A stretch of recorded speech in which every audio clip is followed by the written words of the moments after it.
تو دیکھیے محبوب صلی اللہ علیہ وسلم کی سنت پر عمل کرنے سے فزیکل اعتبار سے بھی ہم سیف ہو گئے، محفوظ ہو گئے، اور اللہ پاک نے سنت پر عمل کرنے کا اجر دیا وہ ما سوا، یہ ہم خرما اور ہم ثواب۔ اللہ اکبر کبیرہ۔ اس لیے دوستو، اللہ کے محبوب صلی اللہ علیہ وسلم کی سنتوں کی کتابوں کو خریدو، پیارے نبی کی پیاری سنتیں، اور ہم روزمرہ کے جو کام صبح سے شام تک اور شام سے صبح تک کرتے ہیں، ان کاموں کو محبوب صلی اللہ علیہ وسلم کی سنتوں کے مطابق انجام دیں، تو یہ ہے حضور پاک صلی اللہ علیہ وسلم کی سیرت پر عمل کرنا۔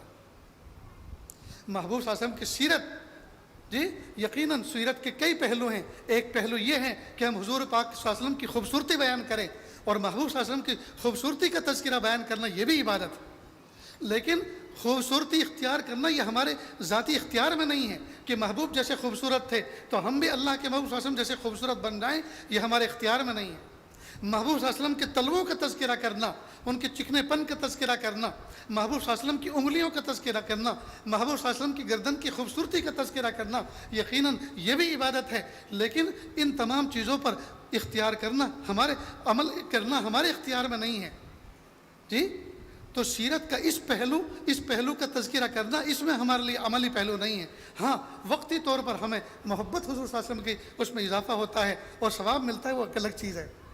اصل یہ کہ محبوب صلی اللہ علیہ وسلم کی سیرت کے اس پہلو پر عمل کیا جائے جس میں ہمارے لیے کوئی نمونہ بنتا ہے، ہمارے لیے کوئی نمونہ ملتا ہے، اور اس پر عمل کر کے ہم دنیا اور آخرت میں اجر پا سکتے ہیں اور کامیابی حاصل کر سکتے ہیں۔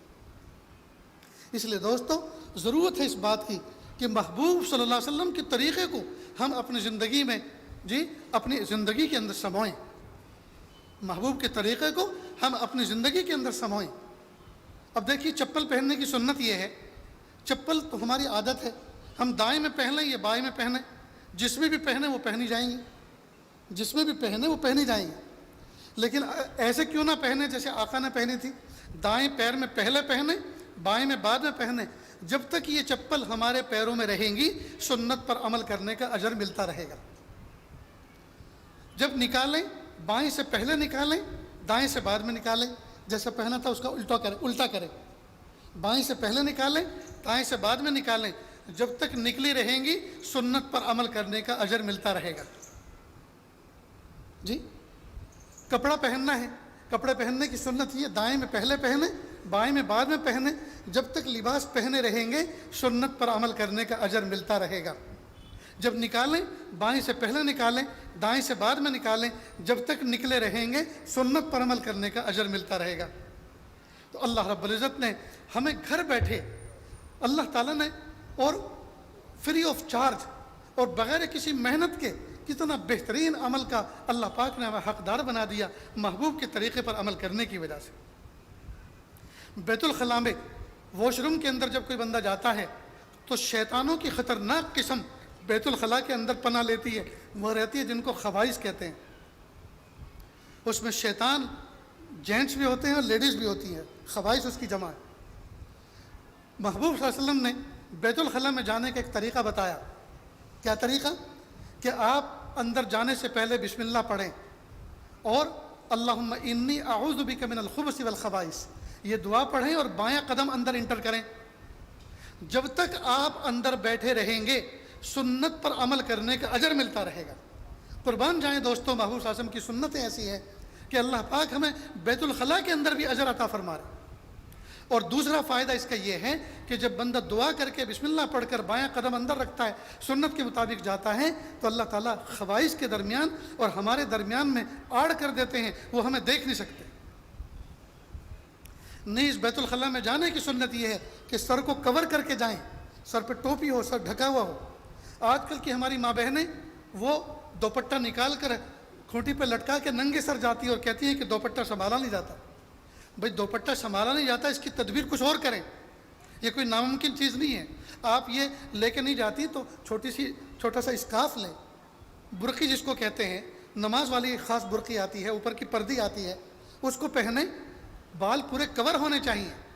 مانا ہم نے کہ دوپٹہ لٹکنے والی چیز ہے، لیکن برقعے کے اوپر کا جو حصہ ہوتا ہے وہ تو لٹکنے والی چیز نہیں ہے، شارٹ والا وہ بنا کے رکھیں بیت الخلاء میں جانے کے لیے، تاکہ سر کے بال کور رہیں محبوب کے طریقے کے مطابق۔ تو جب ان کے بال کور رہتے ہیں تو شیطان کے اثرات نہیں ہوتے، ورنہ شیطان کے اثرات ہوتے ہیں اور ان کے جسم کے اوپر زندگی میں پھر وہ اثرات آگے چلتے ہیں۔ تو دیکھیے محبوب صلی اللہ علیہ وسلم کے طریقے کے مطابق زندگی گزارنے میں دوستو فزیکل لائف میں کتنی برکتیں۔ دل یہ چاہتا ہے رات بھر محبوب صلی اللہ علیہ وسلم کی سنتوں کو بیان کرتے رہیں، مزے پاتے رہیں اور اس پر عمل کی اللہ تعالیٰ سے دعا مانگتے رہیں، پیارے اللہ ہماری زندگی کا کوئی عمل ایسا نہ ہو جو محبوب کے طریقے کے خلاف ہو۔ دوستو پھر دوبارہ کہتا ہوں، پھر عرض کرتا ہوں، اور آپ تو میرے سے بہت دور بیٹھے ہیں، میرا دل میرے منہ سے ایک بالش کے قریب ہے۔ سب سے پہلے میں اپنے اس دل کو مخاطب کرتا ہوں، اللہ کے محبوب صلی اللہ علیہ وسلم کی ایک ایک سنت پر عمل کرنے کا دوستو ہم ارادہ کریں۔ ہماری ناکامی، ہماری پریشانی اور ہماری جو تکلیفیں ہیں وہ محبوب کے طریقے کو چھوڑنے کی وجہ سے آ رہی ہیں، اور ہمیں جو کچھ اللہ پاک نے برکتیں یا نعمتیں عطا فرما رکھی ہیں، نواز رکھا ہے، وہ کسی نہ کسی سنت پر عمل کرنے کی برکت سے نواز رکھا ہے۔ تو سنتوں میں برکت ہے، سنتوں میں نور ہے، سنتوں میں روشنی ہے، سنتوں میں کامیابی ہے، اور ترک سنت میں ناکامی ہے، ترک سنت میں ظلمت ہے، ترک سنت میں بے برکتی ہے، ترک سنت میں بے چینی ہے۔ تو دوستو ان باتوں پر عمل کریں گے نا انشاءاللہ۔ اللہ تعالیٰ کہنے سننے سے زیادہ عمل کی توفیق عطا فرمائے۔ وآخر دعوانا ان الحمد للہ رب العالمین۔